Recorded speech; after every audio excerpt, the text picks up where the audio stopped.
njengoba silapha ke ngoku doc ngabaphi abantu abanokuyifumana ngoku le vaccine apha eSouth Africa sizawuthi ingafumanwa ngabantu abatheni nabatheni?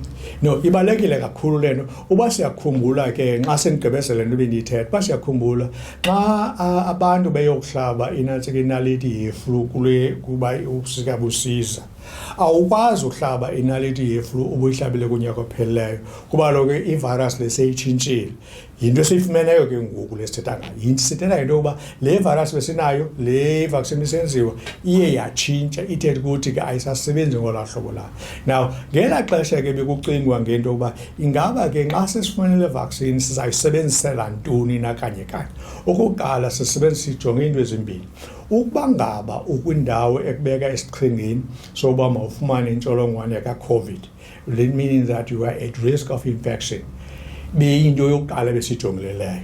Okwesibini sibenzela ukuba uba ngaba ungumuntu noko osekhulile ukula minyaka edlule ko-60 unezigulo zakho ohamba nazo lento kuthiwa i-comorbidity okanye ngumuntu onomzimba kakhulu une-high ne-diabetes une-cancer unezifo zolo yilento kuthiwa upreventa ke ukuba ingakubulali uye i-severe disease nenantsika. So ngokubona kwethu ke ngoku le science ikhoyo izathi ukuthi le vaccine iyasebenza better kakhulu ngoku kwaba bantu kuzokuthiwa zi-elderly bane-severe disease okanye banezigulo abanazo banemzimba omkhulu bane-cancer bane-diabetes into zolo hlobo because iyabonakala uba iyazinqanda ezo zifo zingabheki phambili ungahospitalizwa ungasweleki kuzo.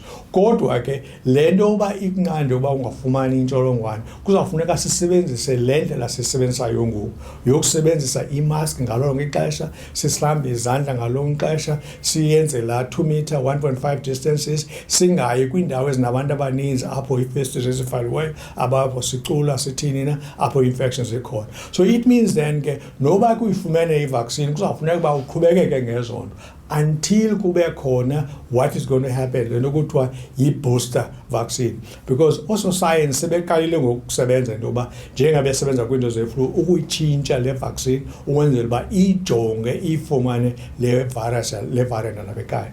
Kodwa into ebalulekileyo kakhulu bantu bakuthi izathi ukuthi umzimba womntu unento ozenza ngaphezulu over i-vaccine.